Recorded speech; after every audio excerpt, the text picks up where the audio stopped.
La Biblia contiene temas que son pilares básicos, fundamentales, que conforman su contenido. Y aparte hay después pues mucha otra enseñanza, pero toda ella siempre desprendiéndose o basándose en esos pilares, ¿de acuerdo? Uno de esas enseñanzas fundamentales, pilares cruciales que encontramos en las escrituras es la fe, el tema de la fe. Y de ese tema es el que me gustaría comentaros, sobre todo para eh, enfocarlo en el sentido de cómo surge todo esto de la fe, ¿no? Cómo empieza el tema de la fe en la humanidad. Porque una de las cosas que dice la ciencia es que somos animales evolucionados. La naturaleza animal ha evolucionado desde unas formas de vida muy primitiva, desde la célula, y desde entonces, en todo ese proceso evolutivo, pues en el transcurso del tiempo ha acabado dando lugar a lo que somos los hombres. Eso dice la ciencia. O la ciencia eh, atea, agnóstica, etcétera, ¿no? Eso realmente pues habría mucho que decir y tiene mucho de lo que hablar, pero una de las cosas que yo comento en respecto a eso, o que yo pienso o argumento, es el asunto de la moral, el amor, la fe, aspectos que no son física y química y que hay que encuadrarlos en ese animal que es el hombre y que ningún otro animal en el mundo pues comparte con el hombre, ¿de acuerdo? Por tanto, desde el punto de vista no agnóstico ni ateo, sino teológico, y basándonos en la palabra de Dios, la Biblia, pues comentar cómo es eso de la fe, ¿no? Cómo surge, cuáles son lo que yo llamo en este tema los albores de la fe, ¿no? Mira, el hecho de la fe en sí es un tema importante, crucial, básico, un pilar, como decía, porque es crucial, es imprescindible y para nuestra relación con Dios. Es lo primero que Dios demanda del hombre. Si el hombre quisiera un encuentro con Dios, pues es lo primero que Dios demanda del hombre para ello, y a partir de un encuentro con Dios, pues poder ya gozar, disfrutar de todo lo que Dios es, de todo lo que Dios ha hecho y de todo lo que Dios ha preparado. Hay un pasaje en el libro de Hebreos, capítulo 11, versículo 6, que dice: pero sin fe es imposible agradar a Dios, porque es necesario que el que se acerca a Dios crea que le hay y que es galardonador de los que le buscan. Así de claramente y de explícito es la Biblia a la hora de presentar la fe como algo absolutamente fundamental e imprescindible para una relación, un encuentro, un conocimiento de Dios y para agradar a Dios. Hemos leído que sin fe es imposible agradar a Dios. No se puede pretender agradar a Dios si no hay fe por nuestra parte, ¿verdad? De modo que la falta de fe ya comienza siendo un inconveniente. Incluso es una afrenta a Dios, dudar de Dios, ¿de acuerdo? A mí me impactó mucho cuando desde pequeñito me di cuenta lo que le afectaba a mi padre que yo no creyese alguna cosa que él me había dicho. Bueno, yo creo que me ocurrió 2 veces en mi vida. La tercera me quedó claro de que yo no tenía que dudar de mi padre, porque su forma de manifestarse cuando yo no le creía en algo, pues la verdad es que era un poco llamativa. Yo decía, me parece que me debe de quedar claro de que mi padre no me miente. Hago un paréntesis, hasta tal punto era así que él, por ejemplo, nunca ni siquiera me dijo nada de los Reyes Magos ni de Papá Noel ni nada de eso, porque él no ha querido mentirme nunca, y a pesar de que eso pueda suponer muchas ilusiones para los niños, etcétera, él siempre ha querido decir la verdad al coste incluso pues, de sacrificar, si es que era un sacrificio, el tema de la ilusión de un niño en Navidad. Bueno, eso es un paréntesis que hago, pero para que entendáis hasta qué punto mi padre el tema de la verdad lo tenía tan intrínseco en él y en su educación hacia nosotros, pero todo por una cosa, para transmitirnos, por un lado, la enseñanza de que Dios es un Dios de verdad y no quiere y aborrece la mentira, y debemos ser así, y por otro lado, para imprimir en nosotros confianza absoluta, confianza verdadera. Hombre, eso a veces suena mal, ¿no? Eso de una confianza absoluta, eso no es bueno. Bueno, mi padre era bueno conmigo, fue bueno conmigo y siempre ha querido lo mejor para mí. Y él sabía que podía demandar de mí confianza absoluta. No una confianza absoluta en el sentido de tenerlo a él como un ser perfecto. En eso no consiste la confianza absoluta. Consiste en que cuando él te diga algo, no tengo razones ni motivos, porque él no me los ha dado, para dudar de él. Pues bien, si yo dudaba de él, él pues se sentía pues como ofendido. Pero ¿y por qué no me crees? ¿Yo alguna vez te he dado razón para que no me creas o para que dudes de mí? Y yo me quedaba, pues verdad, pues tienes razón. Ese es mi padre, con todos sus defectos, con todas sus limitaciones. Y ahora pasamos a Dios. Pues creo que puedo entender yo, desde mi experiencia personal, que es una ofensa a Dios dudar de él, porque él no miente en ninguno de los aspectos, ni de las dificultades, ni de las situaciones, ni de los contextos que uno se pueda encontrar delante de Dios. Dios no miente, es Dios de verdad. Dudar de Dios es pensar que falla o que miente. Y por tanto, creer a Dios y en Dios es algo fundamental que Dios demanda de nosotros. Ahora, volviendo al versículo de Hebreos 11:6, habíamos leído que dice que el que se acerca a Dios, pues es necesario que crea que le hay, es decir, que hay un Dios. Si no, no puedes acercarte a Dios si primeramente estás dudando de que existe ese Dios, ¿verdad? Esa es una de las implicaciones que tiene la fe que Dios demanda. Creer que le hay, es decir, que existe ese Dios. Pero la fe tiene más contenido que eso. Eso es una de las cosas que contiene, ¿verdad? El creer que hay Dios. Pero quedarse solo en aceptar la existencia de Dios no va a hacer al hombre partícipe de Dios ni de todo lo que Dios pone al alcance de los que le buscan y de los que le aman y de los que son suyos. Porque ahí está el tema, empezar a ser suyos. Mirad, de hecho, el tema de creer que existe Dios ya lo plantea la Biblia con el apóstol Santiago. Él escribe una epístola y lo plantea así entonces la Biblia con una frase tremenda, ¿no? Y es refiriéndose a los demonios. Dice el apóstol, hablando del tema de la fe, que, y yendo en este sentido de que es más que creer que Dios existe, dice, tú crees que Dios es uno. Hay un Dios y existe. Muy bien. Bien haces. También los demonios creen y tiemblan. Ahora es tremendo que Santiago diga eso, sobre todo por usar el ejemplo o a los sujetos que está utilizando como ejemplo, ¿no? Que son los demonios. Los demonios que no quieren tener nada que ver con Dios, que aborrecen a Dios, que odian todo lo que es de Dios y que están bajo la ira y el castigo de Dios sin forma de ser evitado eso de ninguna forma, están condenados ya bajo Dios, bajo la ira de Dios. Ahora, Santiago añade una cosa. Mirad, por lo menos, aunque los demonios sean así, hacen algo que vosotros no hacéis. Los demonios creen que existe Dios.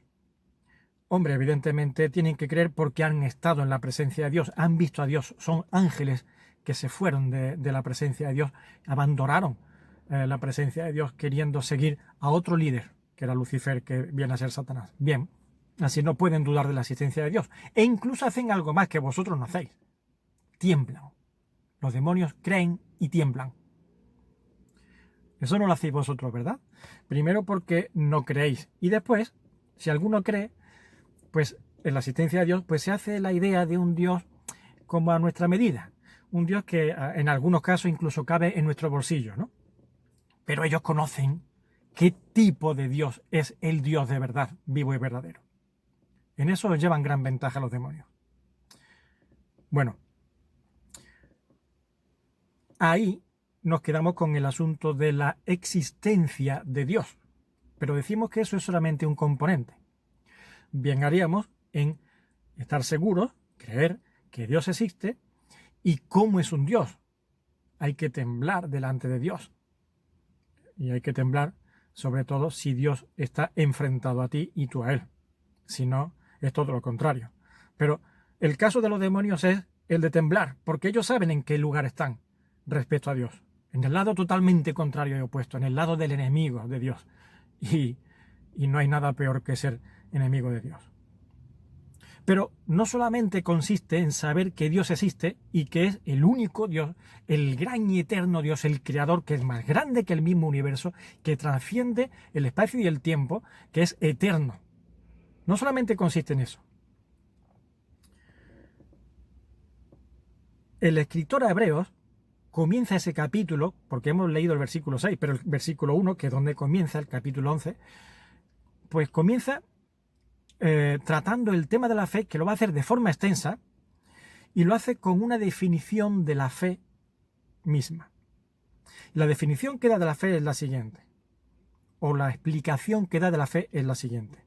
Mirad, Hebreos capítulo 11, versículo 1 dice así: es pues la fe, la certeza de lo que se espera, la convicción de lo que no se ve. Así es la fe. Así la define, así la describe. ¿Qué es la fe? Pues mira, la fe es la certeza de lo que se espera y la convicción de lo que no se ve. Tener certeza de lo que estás esperando, algo que todavía no ha llegado, pero tú estás seguro, hay certeza en ti de que llegará. Y tener convicción de que las cosas son, aunque tú no las veas, pero son, están ahí, existen. Yo no veo el viento, pero tengo la auténtica convicción de que el viento está ahí. No lo veo, pero lo siento. Estoy seguro de él. Así que la fe es una herramienta, podríamos decir, espiritual, con la que el hombre puede contar a fin de agarrar o asirse de aquello que Dios pone a su alcance. Dios te acerca un gran regalo. Concretamente es el regalo de la salvación, de la vida eterna.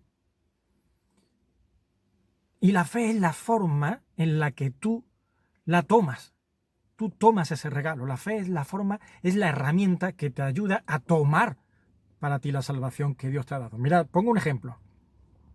Imaginemos que la fe es una tenaza y hay un fundidor que está pues haciendo lingotes de oro sin cesar, sin parar, y funde y derrama el oro hirviendo, derretido, líquido, y lo va derramando en los moldes. Y conforme sale el molde, lo pone a tu alcance para que lo cojas. Tienes que cogerlo rápido, porque hay mucha demanda, hay muchos que están para coger los lingotes. Pero si te detienes un poco, si te retrasas un poco, puede que alguien se lo lleve y te quede así lingote de oro. ¿De acuerdo? Pero claro, el metal está en ese momento incandescente. Está recién derramado, se ha solidificado inmediatamente, pero la temperatura es de casi 1000 grados, creo, más de 1000 grados la fundición del oro.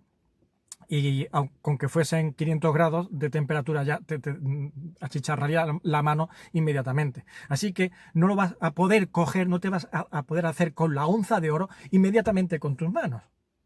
Y si tardas un poco te quedas sin ella, sin la onza de oro, sin el lingote. pero tienes una tenaza, te han dado una tenaza, para que con ella cojas el lingote, ¡pum!, te lo llevas corriendo y lo guardas. Ahora, si usas la tenaza para cogerlo, te harás con el oro y con lo que significa tener el oro en tu poder. ¿Qué razón, pregunto yo ahora, qué razón habría de que tú no quisieras coger ese oro? Estás en un lugar donde sabes que es un lugar de fundición serio, donde el mineral es auténtico y donde el oro que se está derramando es puro, lingotes de 24 quilates, el oro más puro que hay, y tú te quedas como dudando. No, yo no lo voy a coger porque eso no me fío de ese oro. ¿Por qué no? ¿Qué razón hay que te lleve a dudar de ese oro? Ahora, si tú estás viendo que es oro, no hay convicción en ti suficiente, no hay certeza en ti de que eso merece la pena cogerlo, pues ahí está la fe. Coge la tenaza porque merece la pena lo que está a tu alcance. Tan fácilmente, pero cuidado, con la gran condición, a costa de tu salud, ¿vale?, de no achicharrarte la mano, de usar la tenaza. Amigos, la salvación es algo que Dios pone al alcance del hombre. Creo que no merece la pena ninguna duda en el sentido de que Dios no ha dado ninguna razón para dudar de él. Y con fe, coger para nosotros lo que Dios ha puesto a nuestro alcance. Simplemente cree en Dios y acepta el don que Dios te da. El que cree en mí tiene vida eterna. Ahora hay algo muy interesante en el capítulo 11 de Hebreos, donde se desarrolla este tema de la fe, y es que lo que hace el escritor es hacer un listado casi cronológico, un listado cronológico de hombres que fueron ejemplos de la fe que Dios demanda de nosotros, de todos los hombres. No es un listado de todos los hombres que tuvieron la fe que Dios demanda, son miles de millones, pero sí hombres que están en las Escrituras, aparecen en la Biblia, y que fueron ejemplos que Dios ha querido dejar en ella manifestados como para que aprendamos de lo que Dios quiere y busca de nosotros, ¿verdad? Así que empieza haciendo un listado donde hay grandes, lo que llamamos grandes héroes de la fe, y aparecen hombres y mujeres, y pues son, ya digo, modelo o referencia de lo que era una fe vivida por personas de carne y hueso como tú y como yo, de forma que podemos ser así también, ¿verdad? Aunque no se mencionan todos, como digo, sí se menciona el primero, empieza por el primero, y tampoco se menciona el último, ¿vale? Pero sí se menciona el primero, después asalto mata, bueno, cogiendo unos cuantos ejemplos a lo largo de la historia, pues menciona a todos los demás. Pero atención, el primero no es el primer hombre que existió. El primer hombre que existió fue Adán. Pues el primer héroe de la fe, digo entre comillas lo de héroe, pero bueno, no está nada mal tampoco decirlo, pues si un enfermero con el COVID es un héroe, pues un hombre que agrada a Dios con su vida de fe, pues sí que es un héroe sobre todo, ¿verdad? Pero ya digo, el primer hombre fue Adán, pero el primer hombre mencionado como héroe de la fe es un hijo, uno de los primeros hijos de Adán, de la primera generación que nacen. Adán no nació, Adán fue creado directamente por Dios. Caín y Abel nacen de Adán y Eva, son la primera generación nacidos en este mundo. Y es curioso que el primer héroe de la fe mencionado es Abel, no Adán. Y me gustaría comentar este detalle. Abel fue un hombre que actuó por fe conforme a la voluntad y al agrado de Dios. Ahora, ¿por qué no mencionar a Adán? ¿Es que Adán no actuó conforme al agrado de Dios? Bueno, sabemos que Adán pues fue el primer hombre que pecó, pero también ya después todos los que nacemos pecando y en pecado, ¿verdad? Pero entonces el tema del pecado no debe ser un inconveniente, porque precisamente veremos que por causa del pecado es necesaria la fe. Ahora, ¿qué es lo que ocurre? ¿O qué pienso yo que ocurre en las Escrituras para que no se ha mencionado a Adán como el primer héroe de la fe y sí un hijo suyo? Pues entiendo que Adán y Eva no se encontraban en las mismas circunstancias o en las mismas condiciones respecto a Dios que sus hijos que comenzaron a nacer, que le comenzaron a nacer a ellos, a Adán y a Eva. ¿Por qué no están en las mismas circunstancias? Respecto a Dios me refiero. Porque Adán y Eva trataron con Dios directamente, de forma personal, directa, durante un plazo de tiempo, desde que Dios los creó hasta que se separaron de Dios por culpa del pecado y la caída en él. Durante un tiempo, plazo desconocido, la Biblia no especifica, no puedo decir si fue un mes, 10 años o 100 años, pero hay un plazo de tiempo en el que Adán y Eva tienen relación con Dios directa, cara a cara, personalmente. Bueno, cara a cara es una forma de decirlo, ¿no? Porque Dios es espíritu. Pero sí, dice Génesis pues que a la hora de la tarde, pues Dios se paseaba por el huerto o estaba por allí por el huerto y hablaba con Adán. Y un día lo buscó y Adán estaba escondido junto con Eva porque tenían vergüenza, porque habían pecado. Nunca habían tenido vergüenza antes. El pecado les produjo en ellos el sentimiento de vergüenza y de querer esconderse de su creador, del que lo había hecho a su imagen conforme a su semejanza. Adán, ¿dónde estás? ¿Dónde estás? Que no te veo como siempre. Ah, pues mira, me escondí porque tuve vergüenza. Estaba desnudo. ¿Y quién te enseñó que estaba desnudo? ¿Eso de dónde te viene? ¿Has comido acaso del árbol que te dije que no comieras?